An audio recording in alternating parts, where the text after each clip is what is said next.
बिस्मिल्लाहिर्रहमानिर्रहीम अस्सलाम वालेकुम। Welcome back to my kitchen. कैसे हैं आप सब? उम्मीद करते हैं आप लोग बिल्कुल खैरियत से होंगे। आज मैं आपके लिए रेसिपी लेके आई हूँ चिकन बोटी स्टिक्स की बेकरी स्टाइल में, जो कि बनाना बहुत आसान है और बहुत ही मज़े की बनती है।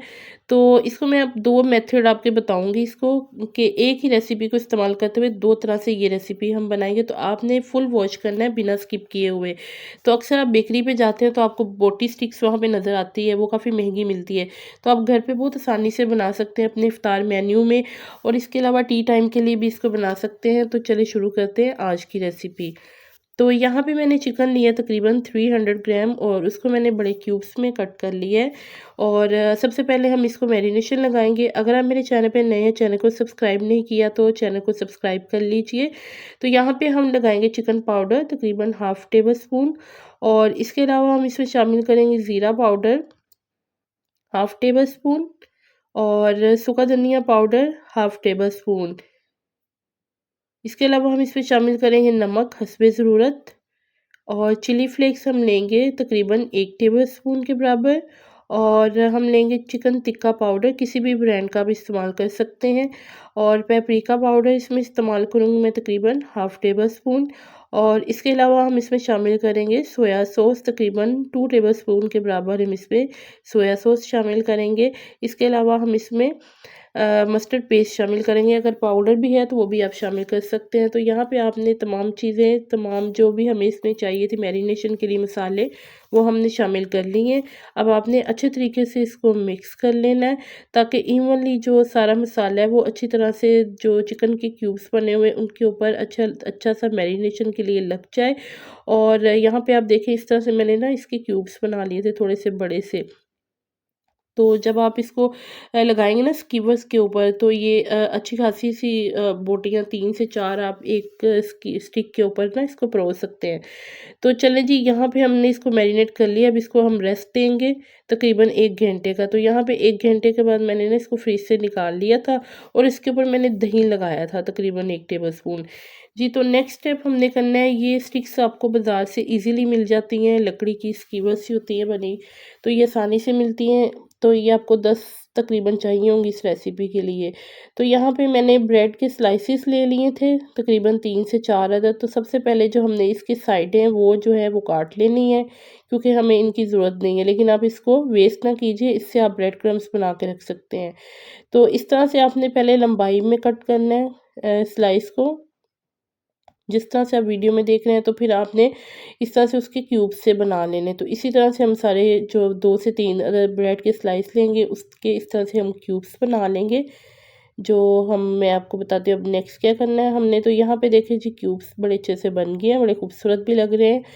अब जी हमने लेनी है 1 अदद स्टिक, और इस तरह से हमने एक-एक बोटी का पीस उठाना है, और इसको हमने स्टिक के अंदर इस तरह से पिरो लेना है, ठीक है? तो हमने तकरीबन, अगर आपके पास बड़ी बोटियाँ होंगी, इससे बड़ी बोटी है तो आप उसको 3 लगा सकते हैं। तो मैंने तकरीबन किसी में 3 लगाई हैं जो बड़े साइज़ की थी, किसी में मैंने 4 इस तरह से पिरो दी थी। तो यहाँ पे तकरीबन मैंने जो 4 अदद छोटे पीस लिए थे क्यूब्स चिकन के कटे हुए, तो अच्छे से मैंने इस तरह से इसमें पिरो दिए हैं, ठीक है जी। तो इसी तरह से ना हमने जो सारी स्टिक्स है ना वो रेडी कर लेनी है। सारी पहले हम रेडी कर लेंगे।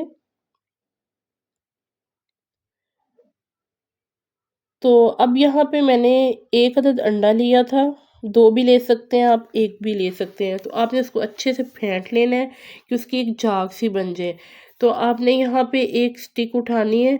तो आप देख सकते हैं मैंने सारी स्टिक्स जो हैं वो रेडी करके रख ली हुई थी। एक स्टिक उठानी है, उसको अंडे में अच्छे तरीके से आपने इस तरह से कोट कर लेना है, ताकि अच्छा सा अंडा जो है ना सारी स्टिक के ऊपर जो चिकन लगा हुआ है ना उसके ऊपर अच्छे तरीके से ना सारी कोटिंग हो जाए अंडे की। ठीक है जी। तो अब आपने यहाँ पे ब्रेड के जो आपने काट के रखे हुए हैं ना क्यूब्स, आपने अच्छे तरीके से उसके ऊपर प्रेस करना है, ताकि अच्छे तरीके से वो इसके ऊपर लग जाएँ। अगर उतर जाएँ तो आपने हाथों की मदद से ऊपर लगा देने हैं, और इस तरह से आपने ना कवर कर लेना है, जिस तरह से आप वीडियो में देख रहे हैं।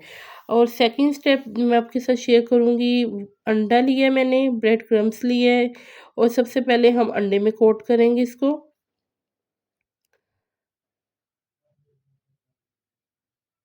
इस तरह से सबसे पहले आपने इसको अंडे में अच्छे से कोट कर लेना है। अच्छी तरह से अगर कोटिंग करेंगे तो फिर जब आप ब्रेड क्रम्स में कोट करेंगे तो ब्रेड क्रम्ब जो है ना बड़े अच्छे तरीके से इसके ऊपर लग जाएंगे। ये बहुत मज़ेदार बनती हैं। अगर आपके घर में दावत है, कोई बर्थडे पार्टी है, या आप शाम की चाय के साथ भी इसको बना के रख सकते हैं। तो ये बहुत ही मज़े की लगेंगी और सभी कोई जो है ना वो ये बड़ी अट्रैक्ट करती हैं। बच्चे भी लाइक करते हैं, बड़े भी इसको खाते हैं। तो ये काफ़ी मज़ेदार बनती हैं। तो आजकल जैसे रमज़ान है तो आप रमज़ान मेन्यू में इसको ज़रूर शामिल कीजिए। तो यहाँ पे मैंने सेकंड कोटिंग की है। अगेन मैंने इसको अंडे में डिप करके तो ब्रेड क्रम्स की कोटिंग अच्छे तरीके से कर दी है। तो यहाँ पे देख सकते हैं कि कितने अच्छे तरीके से ये कोट हो गई है। तो इसी तरह से ना मैं बाकी भी जो है वो रेडी कर लेती हूँ। तो यहाँ पे आप देखें मैंने 2 तरह से इसको रेडी किया है। ये वो ब्रेड है जो जो हमने क्यूब्स जो कट करके लगाए थे इसके ऊपर, ये भी बड़े खूबसूरत से लग रहे हैं। और दूसरा जो है हमने दूसरी तरफ से कोटिंग की थी ब्रेड क्रम्स और अंडे की, तो ये भी बहुत अच्छी लग रही हैं। तो चलिए जी नेक्स्ट स्टेप है इसको फ्राई करने का। तो अब इसको हम फ्राई करेंगे। इसको हमने शैलो फ्राई करना है। तो यहाँ पे मैंने ऑयल गरम होने के लिए रख दिया है। तो आपने इसको लो हीट पे फ्राई करना है तकरीबन 8 से 9 मिनट तक, क्योंकि चिकन भी कच्चा था। तो चिकन भी अच्छा सा खासा जो है 8-9 मिनट में कुक हो जाएगा। तो ऊपर से भी अच्छा सा कलर आएगा। अगर आप तेज़ आंच पे इसको कुक करेंगे तो ऊपर से इसका कलर ख़राब हो जाएगा, अंदर से चिकन कच्चा रह जाएगा। तकरीबन 3 मिनट फ्राई करने के बाद आपने बड़े एहतियात के साथ इसको टर्न कर लेनी इसकी साइड।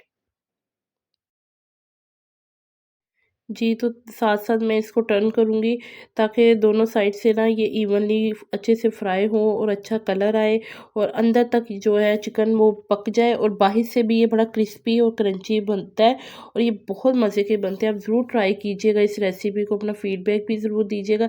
यहाँ पे तकरीबन 8 मिनट गुज़र चुके थे, तो जो मैंने पहले डाले थे वो मैंने निकाल लिए थे और आपने जो है अब मैं इसको शामिल कर दूँगी दूसरे वाले जिनके ऊपर मैंने ब्रेड लगाई हुई थी।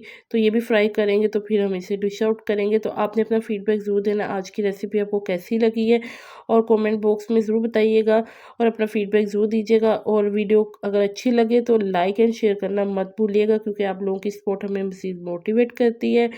तो इंशाल्लाह ताला फिर मैं नेक्स्ट वीडियो में एक और मज़ेदार सी रेसिपी के साथ हाज़िर होंगी। तो आज की रेसिपी आपने ज़रूर बनानी है और ये बच्चों के लिए भी बहुत मज़े की रेसिपी बनती है, बच्चे बहुत लाइक करते हैं। आप बच्चों को लंच बॉक्स में भी बना के ये दे सकते हैं। तो यहाँ पे देखें दोनों तरह से मैंने आपके साथ रेसिपी शेयर करी है कि दोनों तरह से आप ये बना सकते हैं। तो इंशाल्लाह ताला नेक्स्ट वीडियो में फिर मज़ीद आपके साथ रेसिपी मज़ेदार सी रेसिपी शेयर करूँगी इंशाल्लाह ताला। स्टे ट्यून्ड, खुश रहिए। अल्लाह हाफ़िज़।